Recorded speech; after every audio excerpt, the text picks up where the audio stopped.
すみません、今何時ですか？3時ですよ。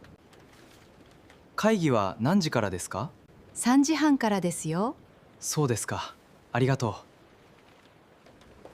အဲ့ဒီတော့အခုပေါ့နော်ပြောပြသွားတဲ့အကြောင်းအရာလေးကိုဆီယမနဲ့အတူလေ့လာကြည့်ရအောင်ဆက်စာချင်းမှာဆူမီမာဆန်အဓိပ္ပာယ်ကတစ်စိတ်လောက်အိမယခုအခုနန်းကြည့်ဒက်စကဘယ်နှစ်နာရီထိုးပြီလဲလို့မေးခွန်းမေးလိုက်တာပါအဲ့ဒီတော့ဆီယမနဲ့အတူဖတ်ကြည့်ရအောင်ဆူမီမာဆန်အိမနန်းကြည့်ဒက်စကတစ်စိတ်လောက်အခုဘယ်နှစ်နာရီရှိပြီလဲလို့မေးလိုက်တာဖြစ်ပါတယ်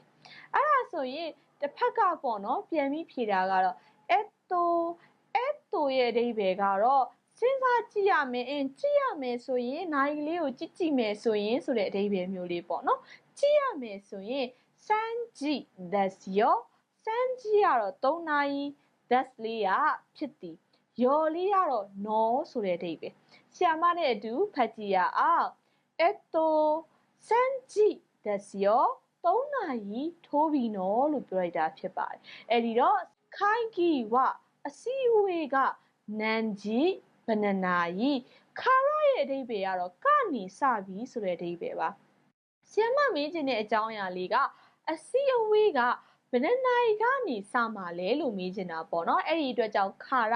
ကနေစပြီး that's ကဖြစ်တယ်လေဆီယမနဲ့အတူဖတ်ကြည့်မယ်ဆိုလို့ရှိရင်ခိုင်ကီဝနန်ကြီးခါရ that's ကအစည်းအဝေးကဘယ်နှစ်နာရီကနေဖြစ်ပါတယ်လဲလို့ပြီးလိုက်တာပေါ့နော်သူဖြေတဲ့အဖြေလေးကတော့စမ်းကြည့်ဟန်